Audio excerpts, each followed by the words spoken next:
ہاتھ اٹھاتے ہیں اور کہتے ہیں بارگاہ رب العزت میں مولا کریم جب کل کی صبح تیرے رسول کے ساتھ ہم میدان میں جائیں، اے رب ذوالجلال اسلام کی سربلندی کے لیے، تیرے نبی کے ناموس کی حفاظت کے لیے لڑنے کے لیے جب میں میدان میں آؤں تو کیا ہو مولا دشمنوں سے میرا مقابلہ ہو جائے اور دشمنوں کی صفوں میں گھر جاؤں، کبھی دشمن مجھے سامنے سے مارے، کبھی پیچھے سے مارے، کبھی دائیں سے مارے، کبھی بائیں سے مارے اور مجھے مار مار کر ٹکڑے کرے اور پھر میرے ہر ٹکڑے سے آواز آئے تیرا رسول سر بلند ہے، اسلام سر بلند ہے۔ دعا ان کی یہ ہے، سعد ابن ابی وقاص آمین کہہ رہے ہیں، ایک بڑے دشمن سے مقابلہ کرنے کی دعا کر رہا ہے اور دوسرا محبت مصطفیٰ میں زخم کھا کھا کر مرنے کی دعا کر رہا ہے۔ صبح ہوئی، احد کے میدان میں جب پہنچے عزیزان گرامی وقار، بات ایسی تھی سعد ابن ابی وقاص صف میں سب سے پہلے آگے آئے تھے، اس وقت دشمنوں میں سے جو اس وقت سب سے بڑا پہلوان تھا سعد ابن ابی وقاص کے سامنے آیا، جس کو کہا جاتا تھا 1000 انسانوں کی طاقت رکھتا ہے۔ سعد ابن ابی وقاص اس کو دیکھتے ہی کہتے ہیں تو نہیں آیا، میرے رب نے بھیجا ہے، اس لیے کہ رات کو میں نے دعا کی تھی جو تمہارا سب سے بڑا پہلوان ہوگا میں اس سے مقابلہ کروں گا۔ سعد ابن ابی وقاص نے دعا کی تھی، مولا نے سامنا کرا دیا، اب شروع ہو گئے تیر چلنا اور نیزے چلنا۔ سعد ابن ابی وقاص کے تیر ایسے تیر تھے، کبھی سامنے سے جاتے، کبھی دائیں سے، کبھی بائیں سے، بجلیوں کی طرح آواز کرتے، اس دشمن کے سینے میں پیوست ہوتے۔ جانتے ہو یہ سعد ابن ابی وقاص کون ہے؟ تیر چلاتے تھے تو پیچھے سے رسول اللہ آواز دیتے تھے ابھی انت و امی ارمی یا سعد، اے سعد تیرے تیر چلا، تجھ پر میرے ماں باپ قربان۔ تنہا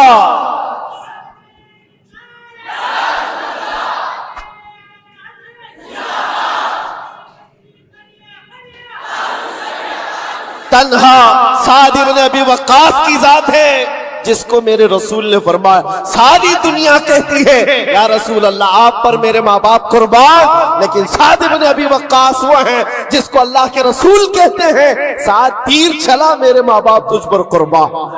اور جس کو رسول اللہ یہ فرمائے پھر ان کے تیروں کی آواز کا کیا کہنا، تیروں کے نشانوں کا کیا کہنا۔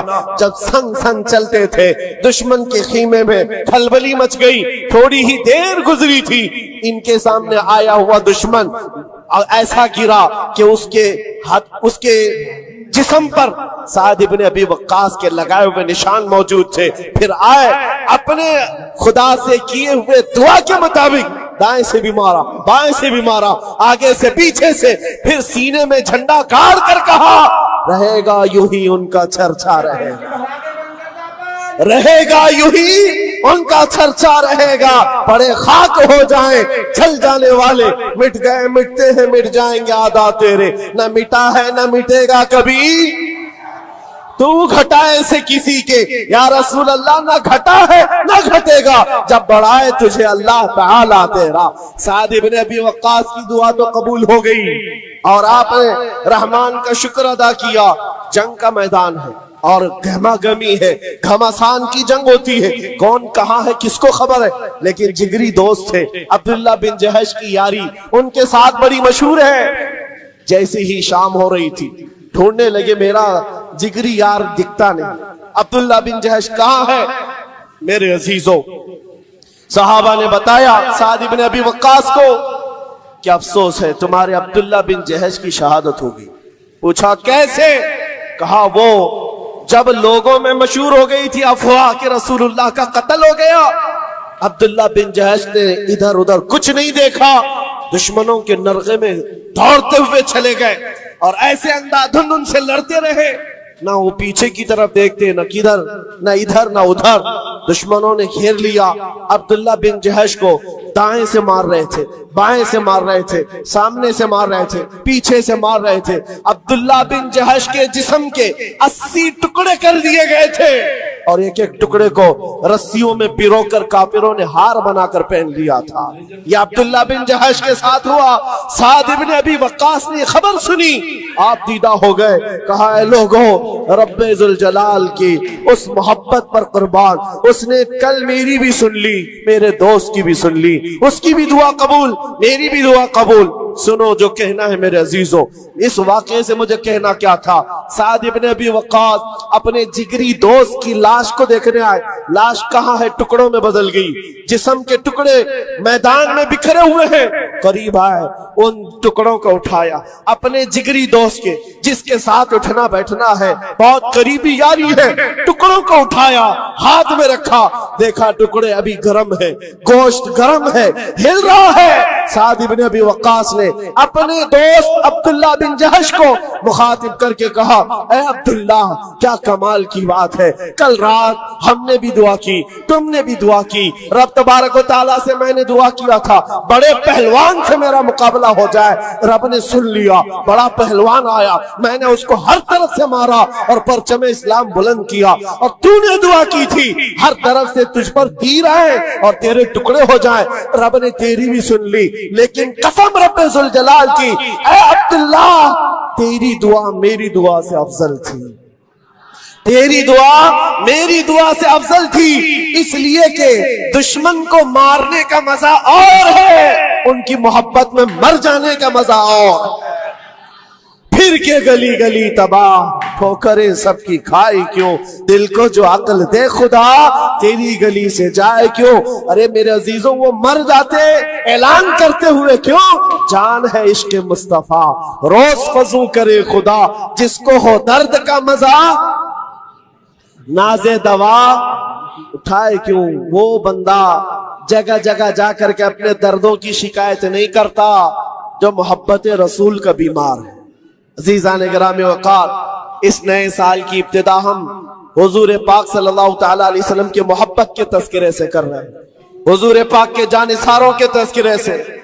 اللہ کریم, یہ 2024 کی جو ابتدا ہوئی میرے عزیزوں, عجیب سی بات ہے, 24 آیا ہے لیکن 12 لوگوں کے ساتھ.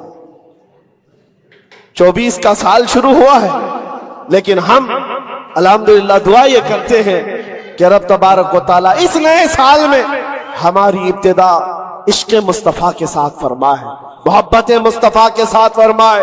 میرے عزیزو, اگر وہ نہ ہو تو پھر زندگی میں کوئی چیز ہی نہیں ہے, کوئی چیز ہی نہیں. اسی لیے کیا کہا اقبال نے, ہونا یہ پھول تو بلبل کا ترنم بھی نہ ہو, کچھ بھی نہیں ہے. وہ جو نہ تھے تو اور وہ جو نہ ہو تو, اس بات کو لے کر کے چلو, آج سے اپنی دھڑکنیں حضور کے لیے محفوظ کر دو. دل دھڑکے تو نبی پاک کی محبت کی صدا ہے.